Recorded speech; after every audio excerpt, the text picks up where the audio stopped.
Hi everyone, welcome back. I'm Michael Sandler, your host on Inspire Nation. If you've ever wanted to harness the most powerful energy of manifestation in the world, then do we have the Think and Grow Rich Sexual Transmutation show for you. Today I'll be talking with Mitch Horowitz, a leader in the New Thought movement, PEN Award-winning historian, the author of The Miracle Club, and the author of the Napoleon Hill Success Course series, which includes The Miracle of a Definite Chief Aim, The Power of the Mastermind, and forthcoming Secrets of Self-Mastery. And that's just what I want to talk with him about today, about secrets of self-mastery for transmuting sexual energy and attraction for your greatest success today. That, plus we'll talk about definite chief aims, vibration matches, genius and the sixth sense, personal communication rooms, Lincoln and Anne Rutledge, Napoleon and Josephine, sex madmen, success in age 40, man's greatest motivating force, and what in the world wiseacres, living alone, and long hair has to do with anything. So welcome back to the show, Mitch. Are you ready to shine? Yes, sir. Delighted to be here. Thank you. And thank you so much, and a mighty woohoo! All right, we've got to just go, but usually I say before we dive right into things, so I could say before we dive right into things, but we just got to dive deep on this one. What is the sex energy that Napoleon Hill writes about? Okay. Well, this is the taboo topic of Napoleon Hill. It is a chapter in Think and Grow Rich. It's the 10th step of 13 steps to riches, which Napoleon Hill identifies as the mystery of sex transmutation. If you look in your copy of Think and Grow Rich, it appears as chapter 11, and it is step 10, the mystery of sex transmutation. It is the most intriguing, in some regards, the most powerful, but also the least discussed step in Napoleon Hill's philosophy, because it engenders embarrassment, it engenders confusion, and you can only imagine how much more so this topic seemed risque and radical and even fringe-like in the year 1937 when Napoleon Hill first published Think and Grow Rich. And before I get into the specifics of it, I just want to share with you a revelation that I experienced that made me realize how taboo a topic this really is. In 1960, more than 20 years after Napoleon Hill had first published Think and Grow Rich, one of my heroes, the New Thought writer and radio commentator Earl Nightingale, recorded a condensed edition of Think and Grow Rich. And Earl's 1960 condensation, which you can find on YouTube and other places, or you can purchase it, Earl's 1960 condensation omitted the chapter or the step on sex transmutation almost entirely. He neutered it, so to speak, and changed it to the power of enthusiasm. So gone was any mention of sex transmutation, and in its place was the more benign and somewhat redundant section on the power of enthusiasm.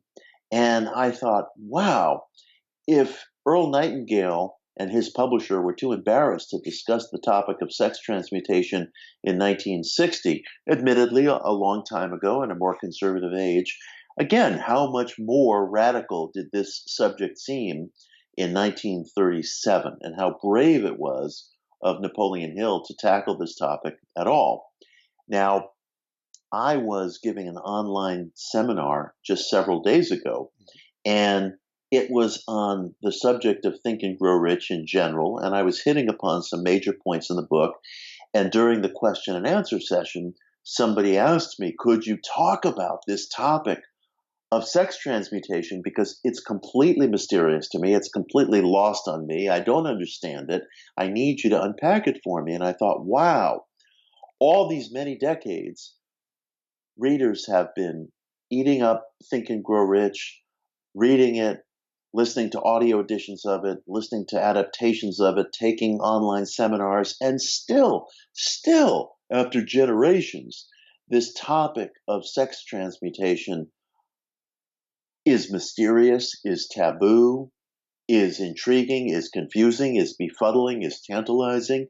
And right here in the year 2019, I have somebody asking me, what in the world did he mean by this? So it dawned on me when we made our plans to get together again for this show that this would be a wonderful topic, because I think it's on everyone's mind, and yet very, very few commentators on Napoleon Hill have ever really sought to unpack what he means by the mystery of sex transmutation. I'm fascinated. That's what I'm going to do. I like it, and I'm fascinated by it. And Jessica and I have had a lot of discussions, actually, obviously gone beyond discussions on this topic, but it was a week and a half ago on our Ask Michael Anything YouTube live event that someone asked about it there as well. So just about 10 days ago.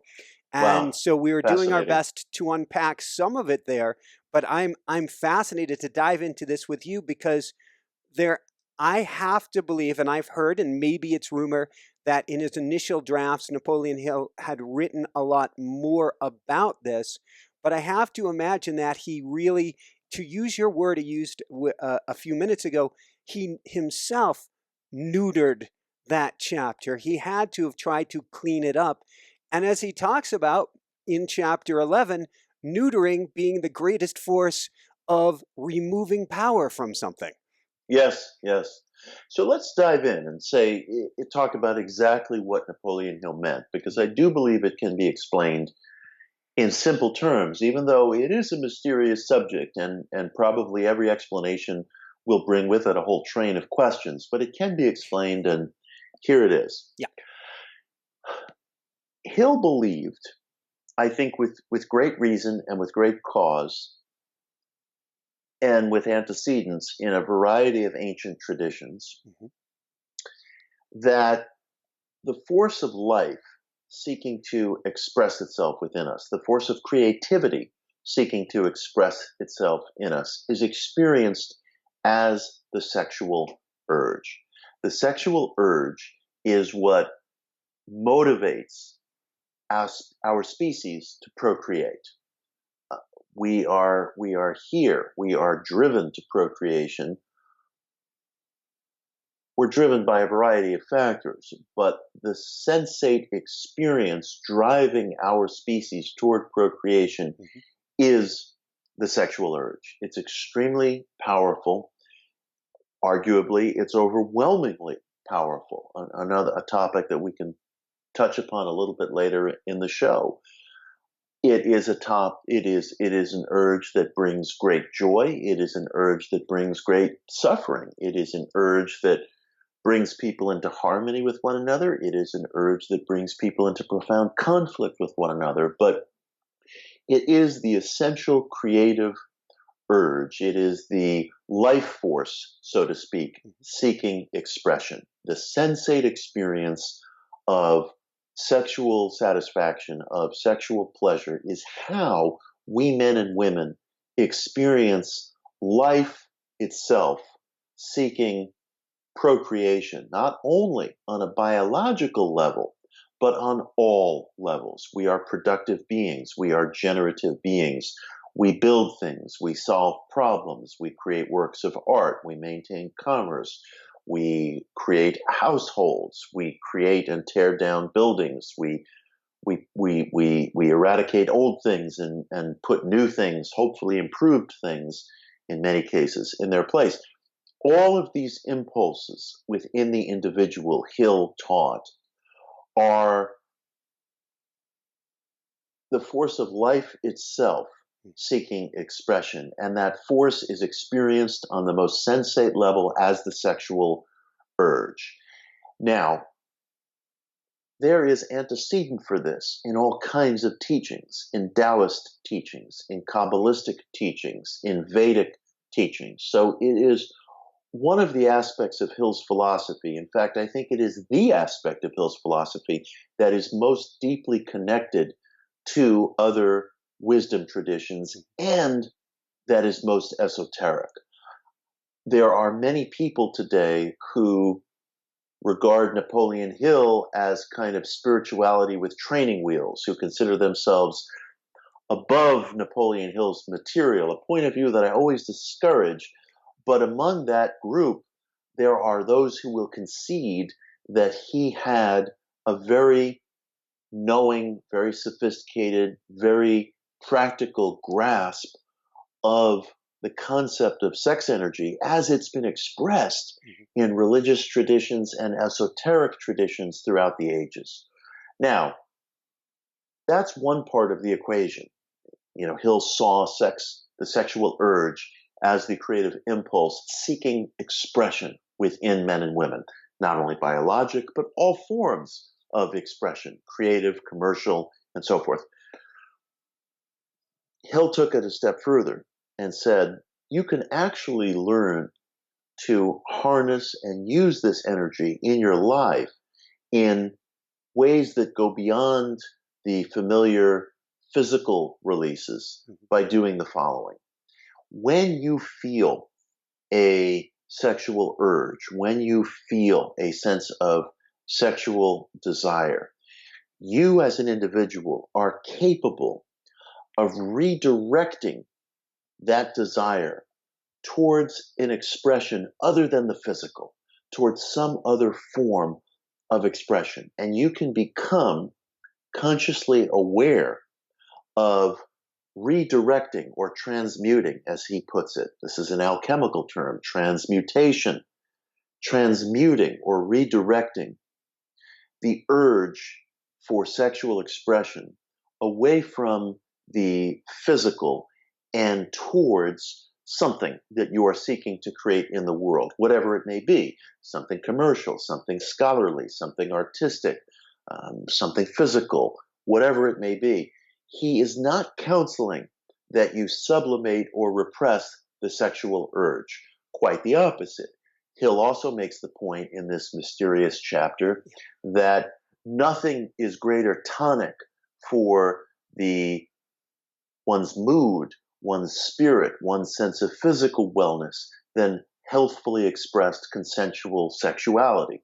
He makes the point again and again and again. This is a very liberated attitude for the year 1937, that physical sexual expression is vital for a sense of well-being, and that it probably has a greater therapeutic value than anything else that we human beings engage in.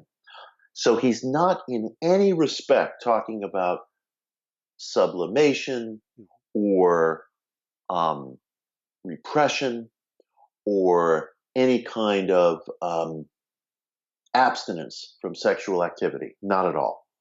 But he is making the point that there are channels through which sexual energy can be expressed that go beyond the physical. Physical expression is one vital, necessary, healthful means of expression, but there are other creative, commercial, artistic, physical, intellectual channels through which the sexual impulse can be directed. And he makes the point that greatly effective people in the world, in whatever walk of life they may be, the entrepreneur, the person who excels at a certain art or craft or science, the writer, the actor, the salesman, people who tend to perform at a uniquely high level in their field, their chosen field, and people who tend to be magnetic and enthusiastic and tend to demonstrate the capacity to persuade other people of the soundness of their plans and get other people to go along with them. Hill makes the observation that in many cases, such people are of a very highly sexual nature. The sexual urge is very heavily pronounced in them, and they are using it all the time, not always knowingly, not always consciously, but they are using it all the time to forward their plans, to rally people to their side, to get things done. And Hill goes even further, and he makes the claim that people who we regard as geniuses, as icons, as impresarios, are raised to that level of excellence because sexual energy is at the back of their efforts. Again, this energy is the life force itself, so to speak, seeking creation through us, not just in a biological way, but in a myriad of ways. Now, it may interest some of your viewers to know that this very same point was made by the great medical clairvoyant Edgar Cayce, someone who was roughly contemporaneous with Napoleon Hill. I don't have any evidence that they ever knew one another, or that they ever exchanged ideas. But in my book, Occult America, I write about Cayce advising a young man from Kentucky, a distant cousin of his, who writes to him in the 1930s and tells him that he is gay and he doesn't know where to turn, he doesn't know what to do, he's been to different therapists and doctors, and he feels completely at a loss as to how to proceed with his life, because all the people he's going to see are pathologizing his homosexuality. And Cayce, remarkably enough, a man who was raised in the environs of a deeply conservative Bible Belt region of the country, writes back to this young man with such extraordinary sensitivity and says to him, you shouldn't be concerned at all with your sexual urges as long as they're handled and dealt with in a responsible, consensual way, because sexuality is the very force of life itself, seeking creativity, seeking procreation through us. And you should be at home with that, and you should respect that feeling within yourself in whatever form of expression it takes, so long as you are possessed of a sense of maturity and responsibility. And I write about this episode at the end of Occult America because I wanted to demonstrate what a remarkably sensitive, truly intuitive and sympathetic figure Edgar Cayce was, that he could write to a young man like that from Kentucky in the 1930s. His was probably one of the only voices that sounded that way at that time.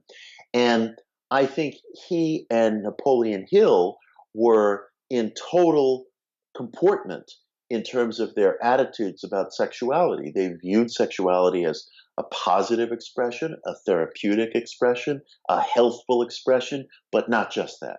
Not just that. The biologic expression of sex is vital, is important, is necessary, but sex underscores, the sexual urge, so to speak, underscores everything creative that we do. And that's what Hill is driving at.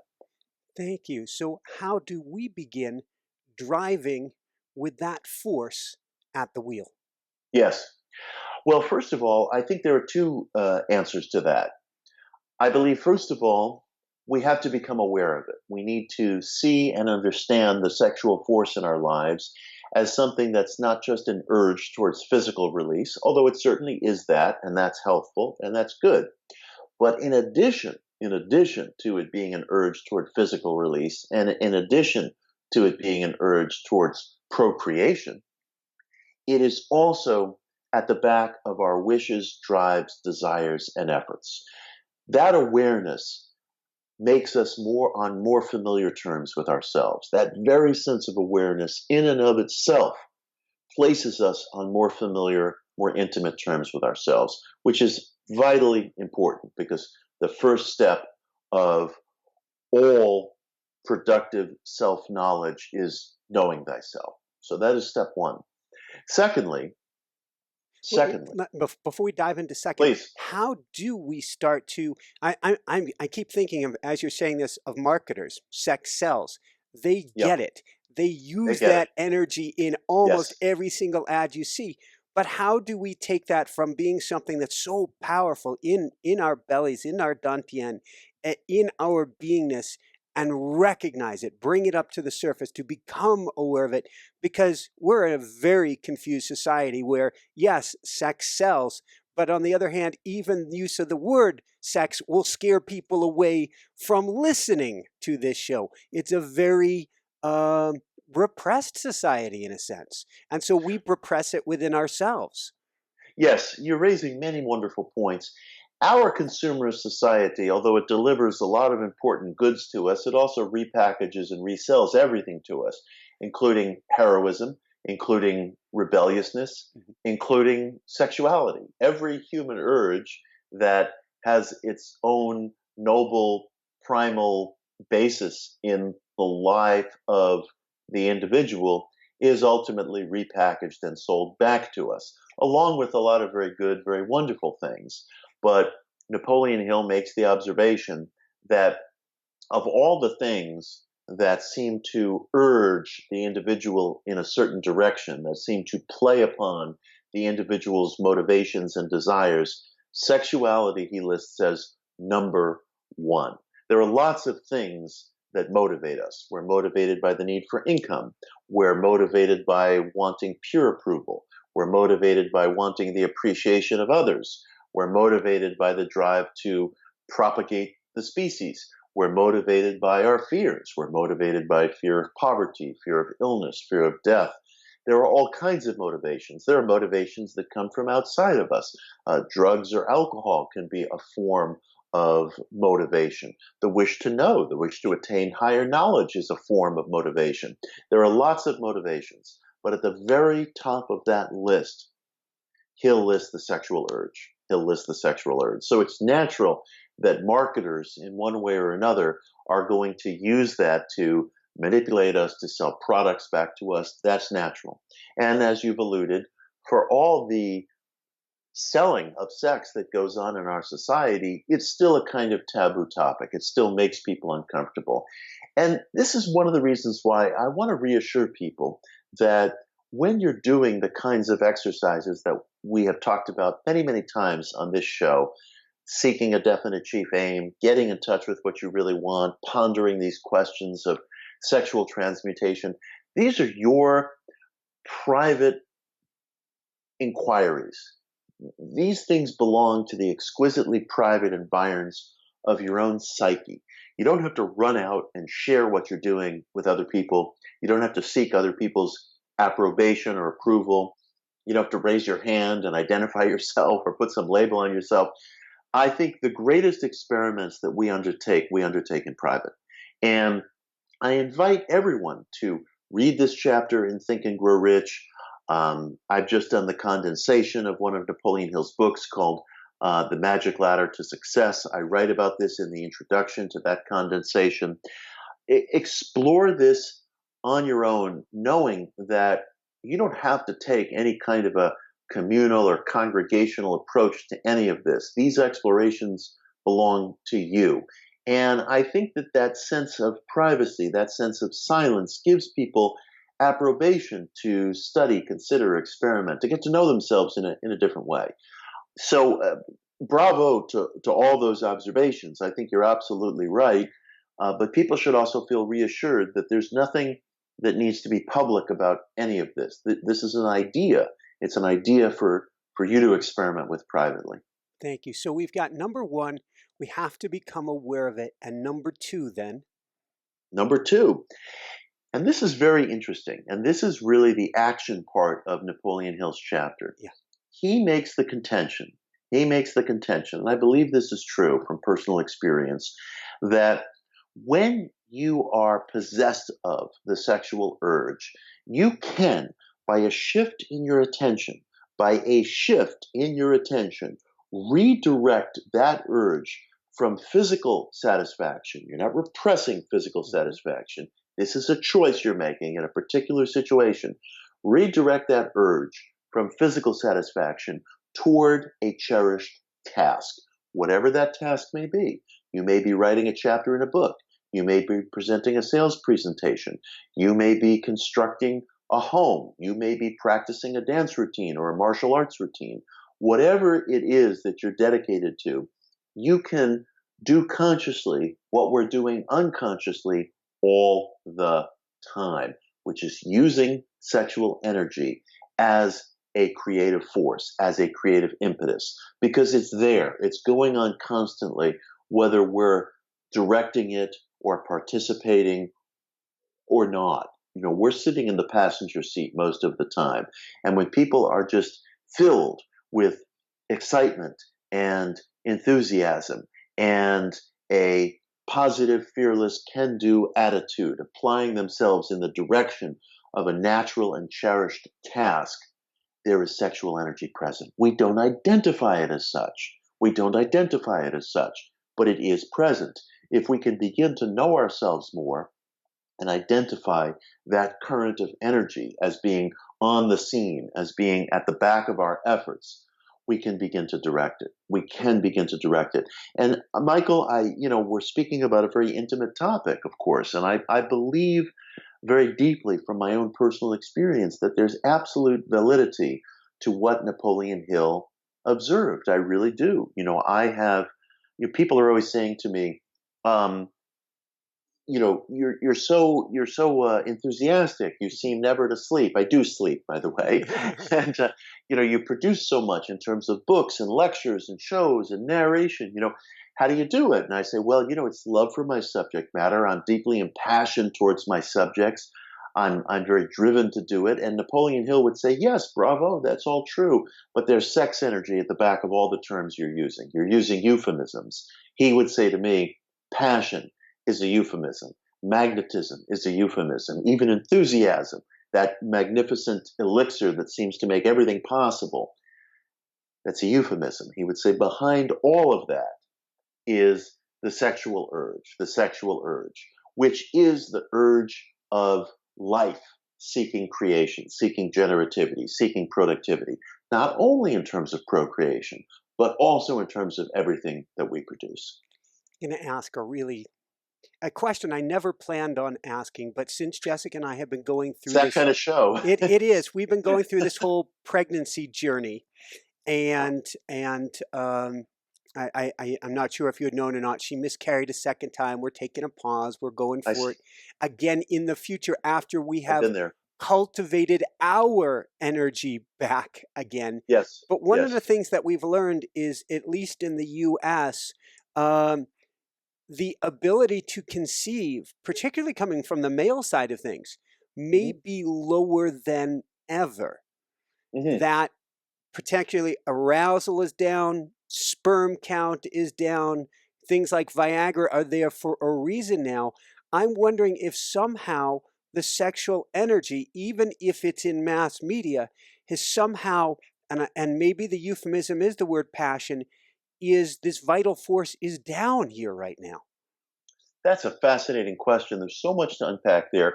First of all, I want to thank you so deeply for your honesty in what you're talking about. I've been there too. I'm the father of two boys, and we had experienced miscarries in my former marriage, and I know how that feels.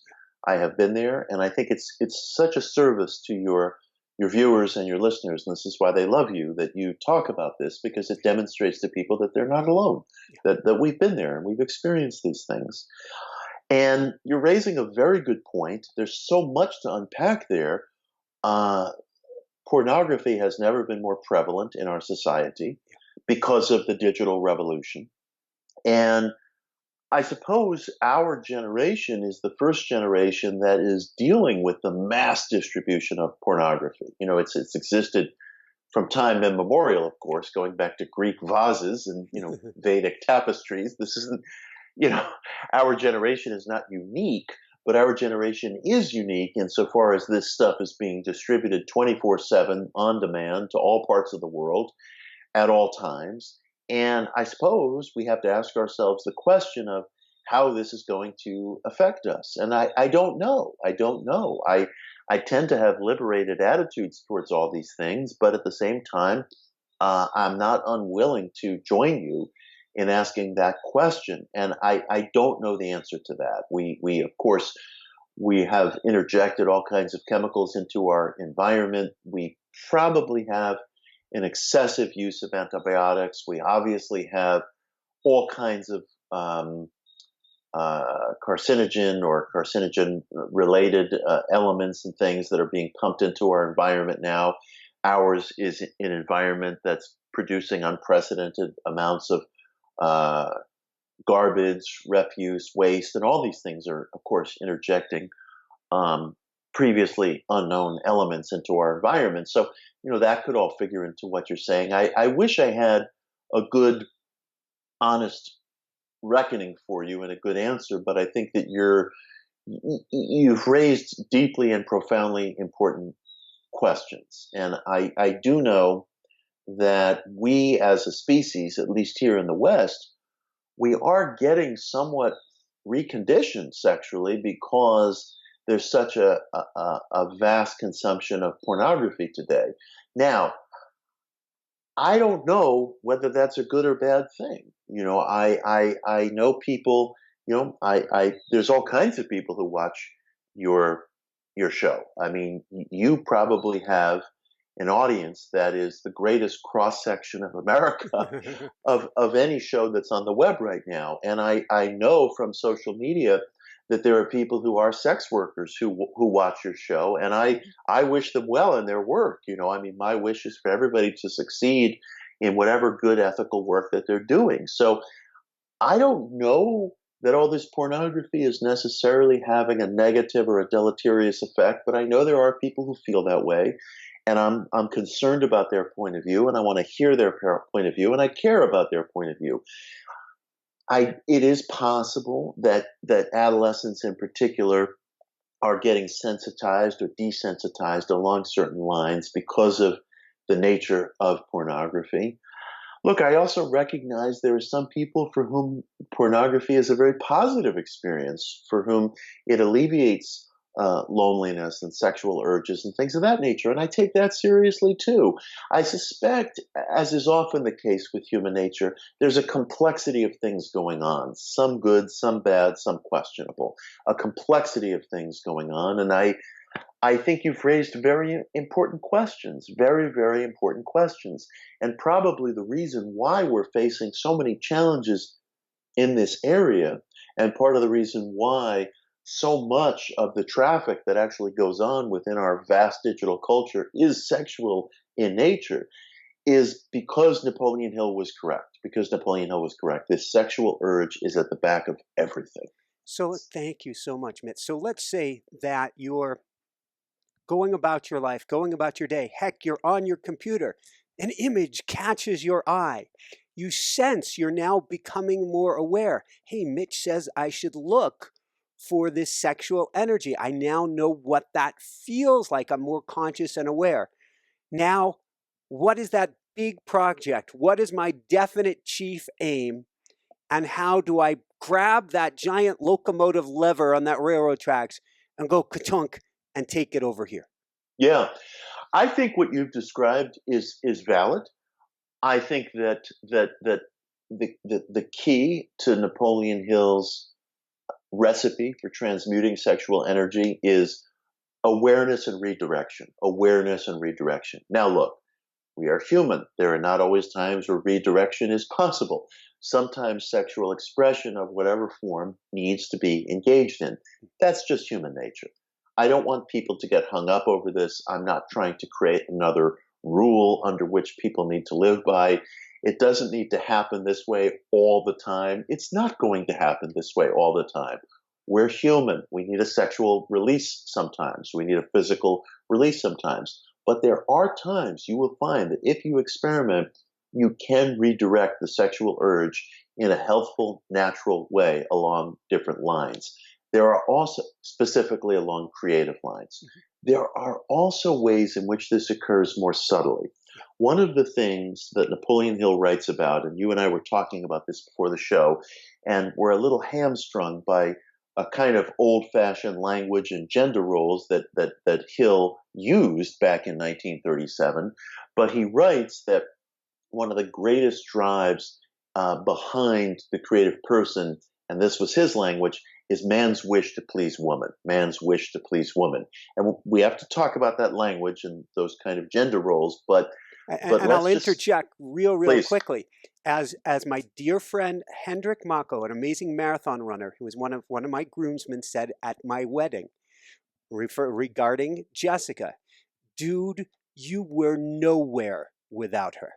How fascinating. I couldn't agree more. How fascinating. He really is capturing exactly what Hill is driving at.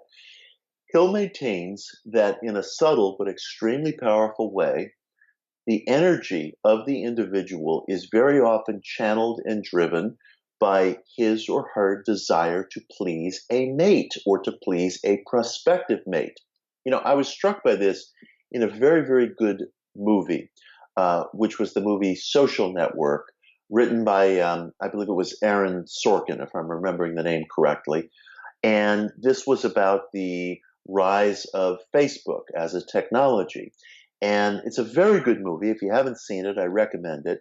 And one of the things I was struck by in this movie is that it sort of bears out this argument. All these young guys who are feverishly trying to put together Facebook, particularly Mark Zuckerberg as this very conflicted wizard who's kind of at the head of it all, in essence, and forgive my glibness, but they're trying to get dates. They're trying to sort of hook up with mates of their choice, and in a wish to please the ladies, so to speak, they're trying to present themselves as these successful, entrepreneurial, hard-driven guys who can hook up with whoever they want because they're not sex objects, they're success objects. And if you watch the film, you'll see that undercurrent runs through all 2.5 hours.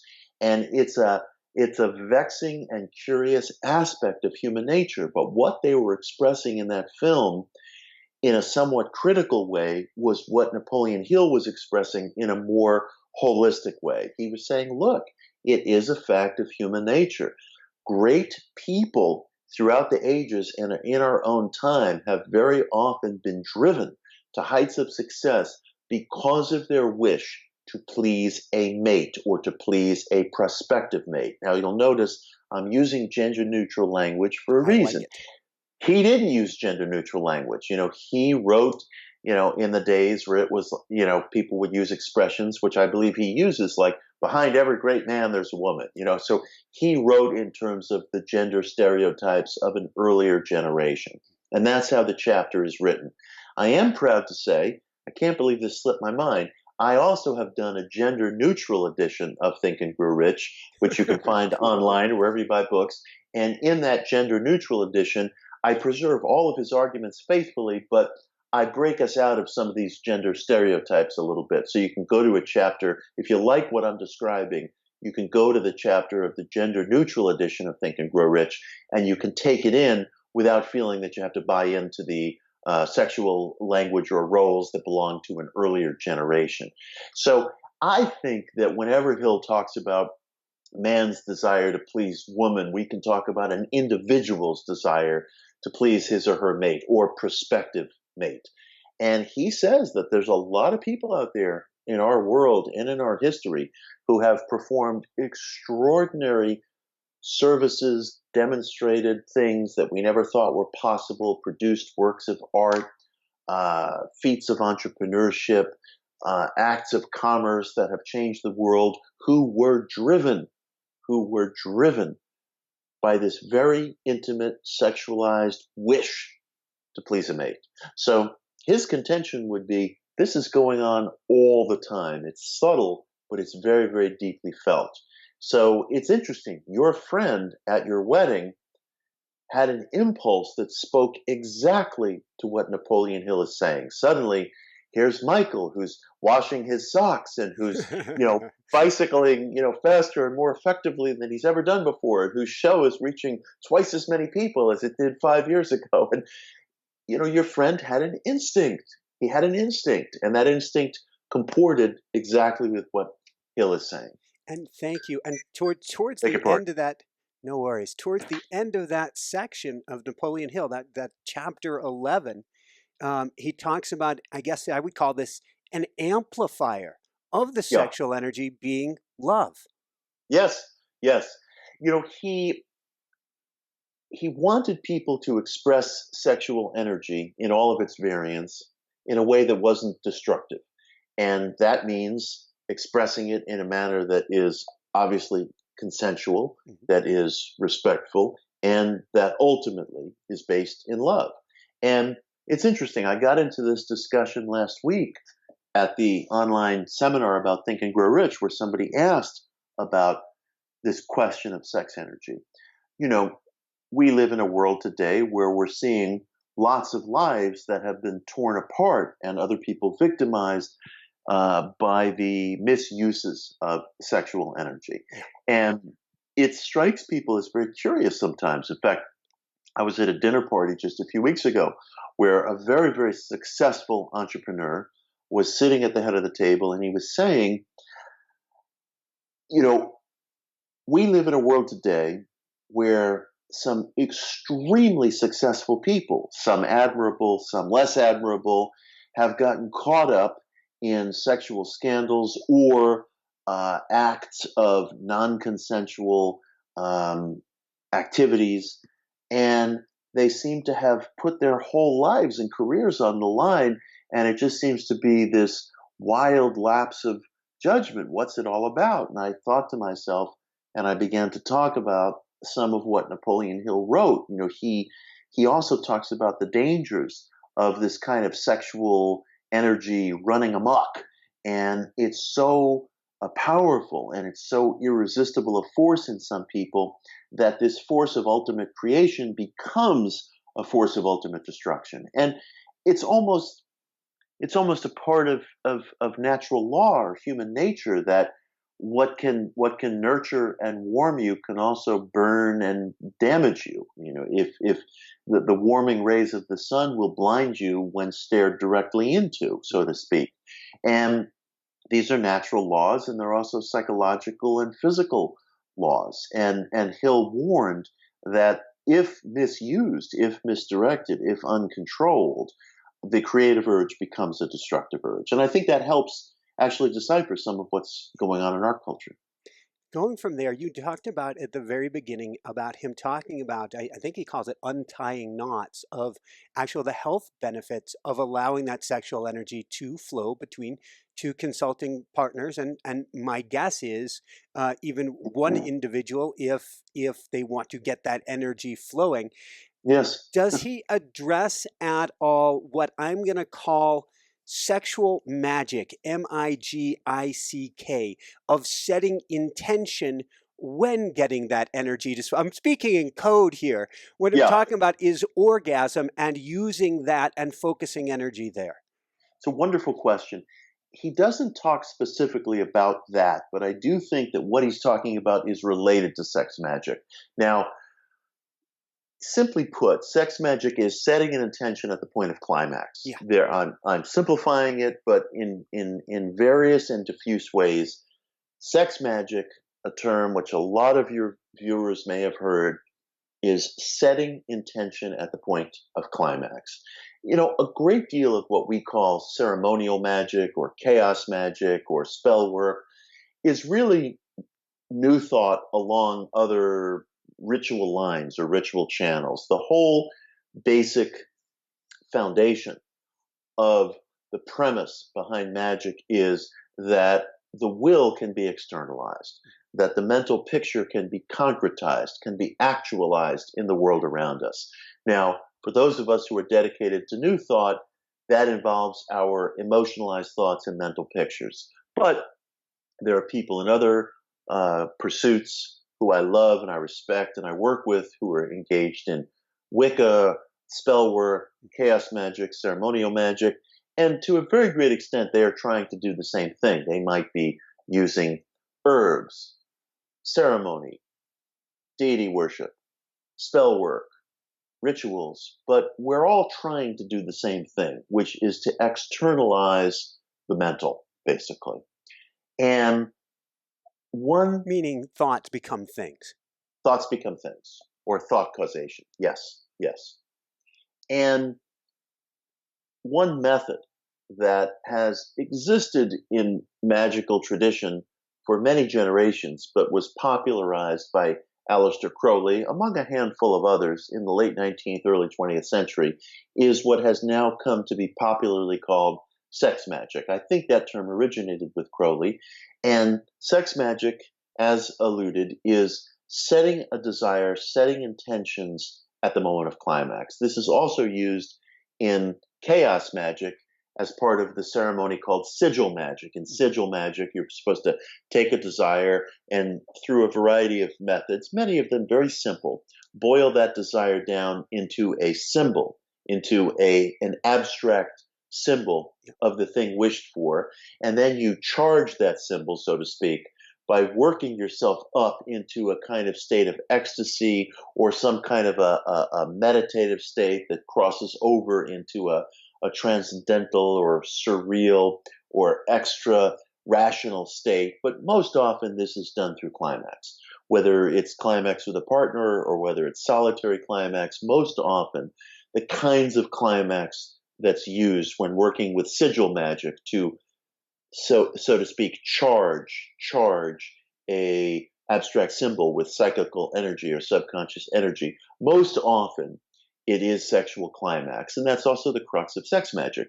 Now, Hill doesn't talk specifically about these operations, but I think that what he talks about affirms these operations, because what Hill is really saying is that, and Hill believed that mental and emotional imagery had an extra physical component to it, had a non-local component to it.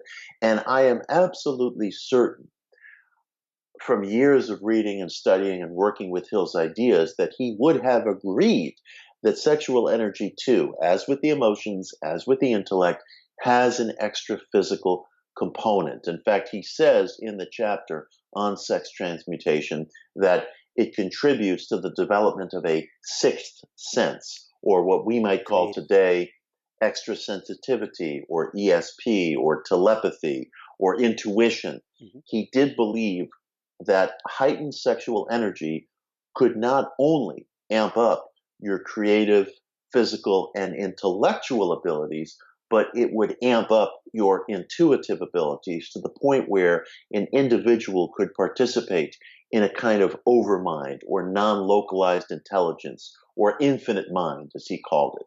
I am absolutely certain that he would have agreed that sex energy as well has an extra physical, non-local quality to it. So I think that what's being done by today's sex magicians or chaos magicians or people working with sigil magic or sex magic is affirmed by what Hill writes. And the idea, it can all seem to get very abstract. What do I mean when I say you're charging your sigil or symbol? It can be very, very abstract, and we're using highly figurative language to describe operations that we don't really understand the workings of. We have experiences of them, we have testimony, we have successes, but we don't really understand what's going on. None of this, this is all kind of things that exist beyond the experience of the five senses. So it gets very abstract.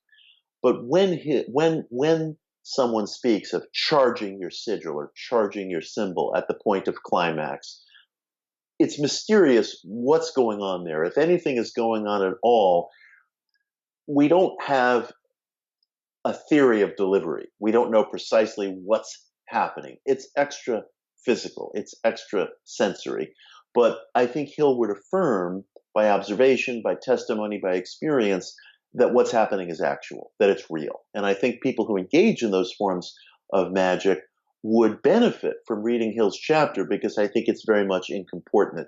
And it's interesting, to this day, you mention the name Aleister Crowley and everybody says, oh, wow, the great beast. And, he has this outlaw image. You mention the name Napoleon Hill and, you think of guys sitting around, a business round table, and it seems very domestic and very familiar and very tame by comparison. And yet, what Hill wrote about in his chapter on sex transmutation is every bit as radical, as daring, and experimental as anything that Crowley wrote on sex magic. Yeah, you can go back. I've read Taoist books on sexual energy. I mean, we're talking thousands of years ago, where they would have, their priests, their priestesses, their monks, whomever, practicing this thing and seeing what they could do with this energy, how they could cultivate, how they could transmute this energy.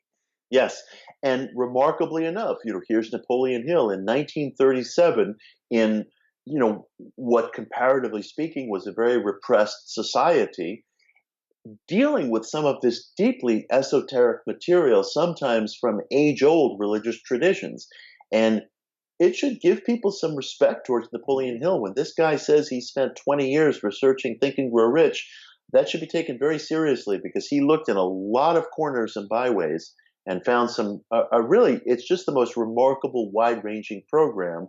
And we're focusing on only one piece of it. And I'm so glad we're focusing on it, because I feel as though this show, Michael, is a breakthrough. It's a breakthrough show because of all the talk of motivational and inspirational methods that occurs throughout our culture.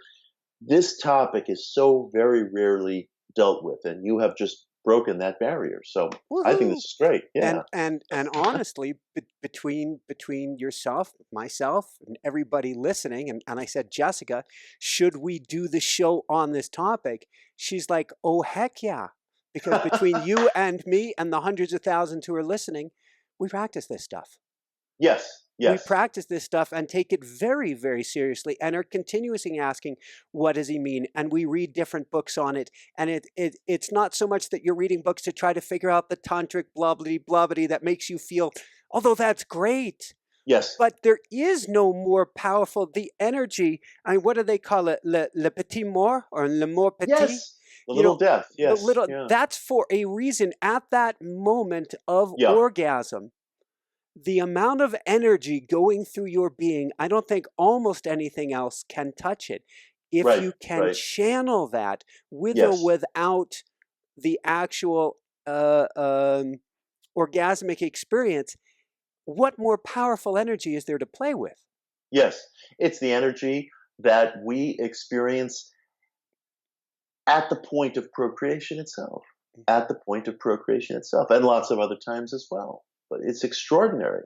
And it's funny, every sensitive reader of Think and Grow Rich for the past several decades has encountered this chapter and has said to him or herself, I know this is vital, I know this is powerful, I know this is important, but I really don't know precisely what's going on here. And there aren't a lot of places in our culture where you can go and have that exchange. So I'm so glad we're having this exchange. I feel like this can become a kind of perennial resource for people.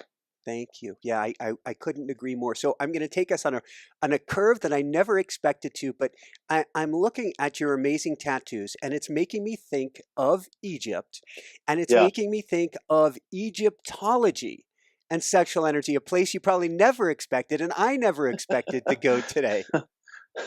Take us down this rabbit hole, because I believe that there's knowledge, esoteric knowledge for who knows how many lost millennia. Yes. Oh, there's so much to unpack there. I was in Egypt recently because my friend Ronnie Thomas and I are collaborating on a documentary about the great occult book, The Kabbalion, which is actually, although it's a modern book written in 1908, it does retain some ideas from the Greek Egyptian philosophy called Hermeticism. And when you're in Egypt, you'll see that there are bas reliefs and statues everywhere that are tributes to sexuality and fertility. There are gods and goddesses specifically dedicated to beauty, to sexuality, to fertility. I personally went into a crypt chamber in the Temple of Kings, and I was able to go very, very deep into a chamber that is closed off normally to the public. And I was permitted to touch the bas relief of a bull, which is associated in ancient Egypt with both fertility and sexuality. I can only report back to you what I personally experienced, but as I laid hands very gently on this bas relief of a bull, this symbol of sexual energy and of fertility, I felt just absolute lightning go through my body, absolute lightning go through my body. What was occurring? What was the actual experience? I don't know, but I can testify that that's what I experienced. And the Egyptians clearly recognized the act of creation, the act of sexuality, as something that was as essential as life and death, or the passing to the other world, was. And it was a foundational part of the existential psychology of ancient Egypt, and it was enshrined within their pantheon. beautiful. Before we begin to wrap things up and then dive into a meditation here, I feel called to ask, what does our attire and sexual energy have to do with anything? Because I think Napoleon Hill was very particular about what we wear affects who we are, or even the energies we're bringing to bear. Yes, that's a great question, and I think there's a great web of connections there. Hill believed, and I've certainly seconded this in some of my writings, that there's a powerful and very important psychology behind clothing.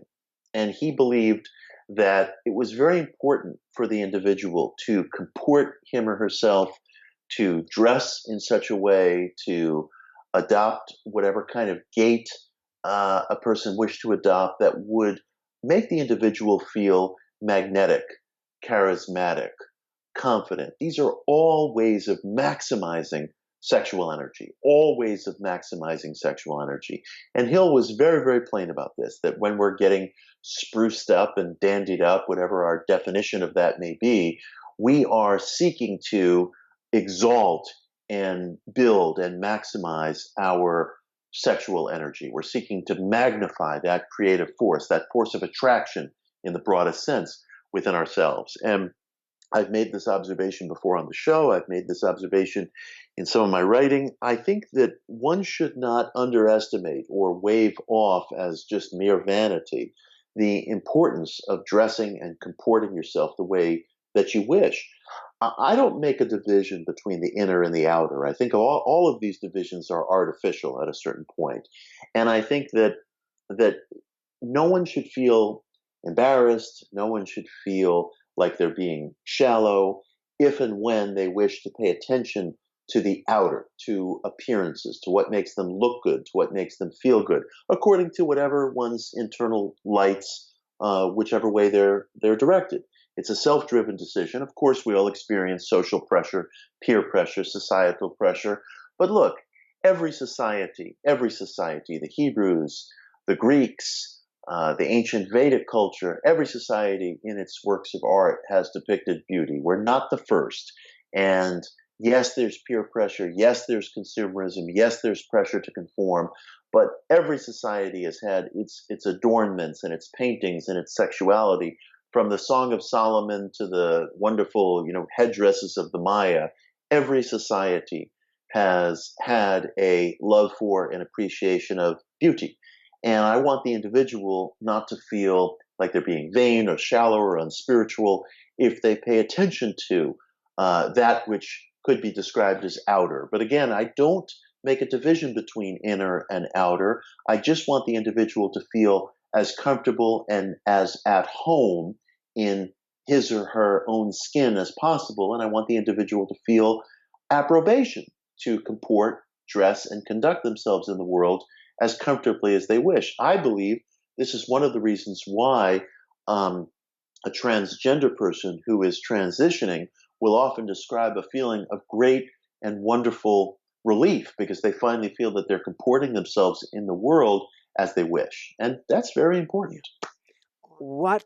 I can't believe I don't even know how to ask this question. Lay it on me. Anything on this show today, buddy. What do we teach our kids about this? That's a wonderful question. That is a wonderful, wonderful question. When it comes to child rearing, I'm reminded of something that was attributed to Napoleon. I don't know if he ever actually said it. Yeah. So many things are attributed to Napoleon, but it's this. Every plan immediately fails upon contact with the enemy. So No. Forgive the metaphor, but that's been my experience of child rearing. I mean, every well-laid plan that I seek to enunciate to my kids seems to, completely fall apart. And yet at the same time, of course, they do learn from me, but they learn from example, good and bad. They learn from what they witness in my behavior, strong and weak. And so I'll pick things up and I'll realize they are listening. They're just not listening at the times when I think they are. So it's a very personal question, how everybody deals with this. It depends upon the nature of your household, the language you use, the degree of openness with your kids. I've often thought that there should be a Think and Grow Rich for young people. I've often thought about writing such a book, and maybe your question will reignite that in me, and perhaps I'll write such a book that can be handed to a sensitive 13-year-old and will include a chapter that's age appropriate that deals with some of this material. That might be one response. You know, if you think about it and you think about the energy, the sexual energy of a teen, Hmm. what powerful, I mean, that's huge. Yeah, What huge. powerful Yeah. energy if that can be channeled to kind of launch them into their lives.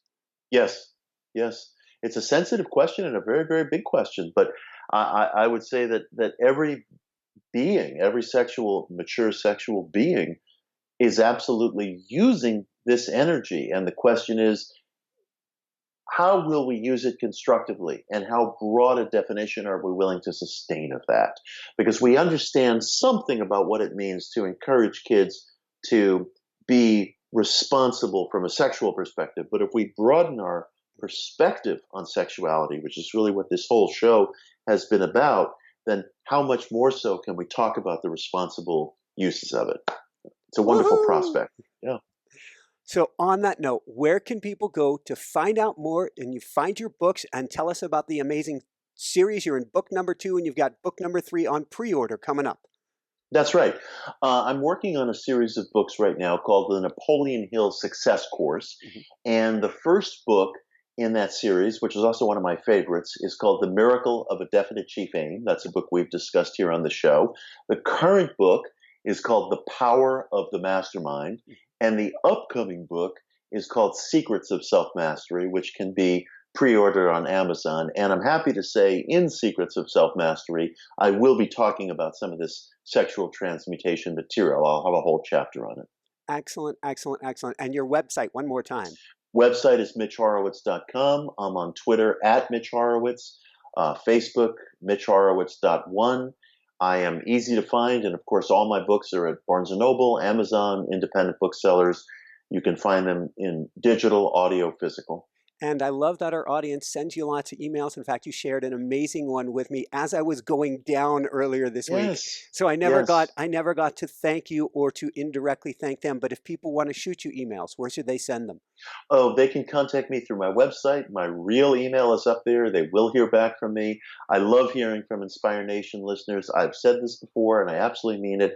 Your listeners are the most thoughtful, sensitive, plugged-in people that I hear from as a group. And I hear from lots of folks, and I'm always happy to hear from them. But when I hear from an Inspire Nation listener, the stories, the questions, the observations, they are just unfailingly interesting, pertinent, relevant, often fascinating, and it speaks to you and to your audience. Thank you, and thank you to everyone out there. I'm putting my arms out as if I've got Right on, everybody and can take them in my arms.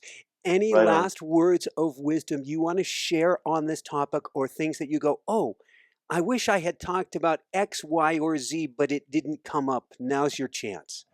I would say this.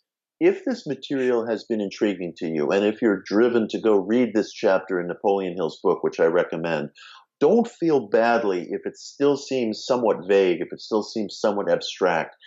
You know, we are dealing with the most esoteric material, not only in the work of Napoleon Hill, but in many religious traditions across the ages.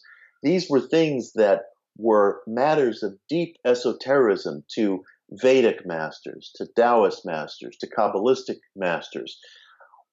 We have, I think, distilled matters down in as clear a fashion as possible, but to a certain degree, there are places where you have to go by yourself. And garnering experience is ultimately a solitary journey. You have to go into this journey yourself, go into it privately, glean your own insights, arrive at your own testimony, at your own experiences. Don't feel bad if it seems esoteric or abstract. It's all those things because we're trying to come up with a way of channeling and directing some of the most mysterious forces in human life. The most important thing is that you and I and your listeners, that we try, because that encourages the work of other people, presents guideposts for other people, and presents payoffs in the life of the individual. But if you go in and you read the chapter tonight and you say, I still don't know what he's talking about, you're not wrong. You're not wrong. read it again, come back to this program. Try. This is very mysterious material, and you shouldn't feel frustrated if it doesn't disclose itself all at once. Thank you so much, Mitch. I want to jump into a meditation here with you, but before we do that, I'm so glad you suggested this topic today. I do think this is either we're blowing the door wide open, or at least we've got the foot in the door for people, Right. and then people can push their way in, and then we'll get that flood going from here. But thank you so much for Pleasure. bringing up Pleasure. this up today. This is such an important topic, and it's something that we've played with behind the scenes. Yes. But needed to be discussed. I really appreciate that. Thank you, Michael. Thank you. Pleasure. So with that said, do you have time for a brief meditation? Maybe we could even do, I don't know if there's a way to do one on topic. If so, great. If not, just in general would be fantastic as well. I'd be very happy to. So if you're in a place where you're not mobile and you can sit comfortably and privately, then please just get comfortable. Close your eyes. Let's take a few deep breaths together.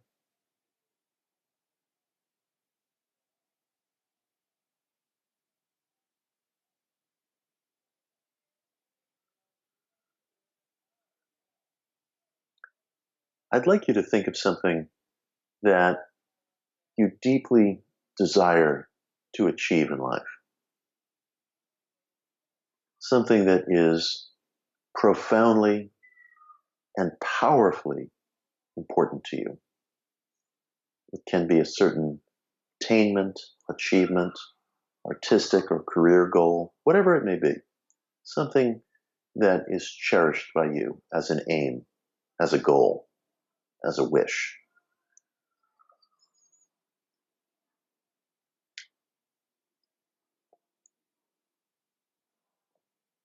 Once you have a clear picture of the desired or cherished thing in life, I want you to understand that there is, at the back of this desire, a great, eternal, universal force of self-expression seeking to actualize itself. There is a great force of creation seeking to express itself. This force goes under many names: enthusiasm, creativity, generativity, but it is ultimately the force of creation itself. It is sexual energy seeking creation. It is the sexual force that seeks to propagate our species. And this sexual force seeks expression not only as a biologic fact, but as a fact in all areas of creativity, productivity, generativity, and human expression. And I want you to feel heartened and enthused by the fact that this eternal, universal force exists at the back of your deepest desires and wishes. Because these desires and wishes is life itself seeking expression within you. And I want you to become aware of yourself as a conscious, creative being who, in your own person, is an individualized agent of this vast universal force of creation that is seeking expression right now through you and through the medium of your desires. Allow yourself to become aware of that.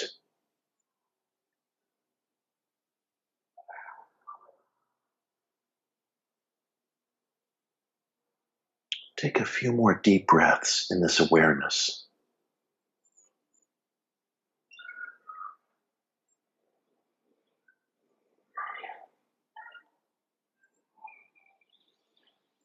And now, in a few moments, I invite you to stretch and to open your eyes. And we come back together. Woohoo! Thank you so much, Mitch. Oh, you're still muted, so I can't hear you. Well, I'm going to do that There we again go. for everybody. All right. Woohoo! All right. Thank you so much, Mitch. Great pleasure. Thank you so much. Thank you. This has been Great to be with phenomenal. you. Likewise. Likewise. Thank you. So got to crank it back up for the finish. I'm in La La Land now. So for everyone out there, this is Michael Sandler saying, be well, have fun, get the power of the mastermind, and pre-order Secrets of Self-Mastery to be in your own transmutation today and shine bright. Woohoo!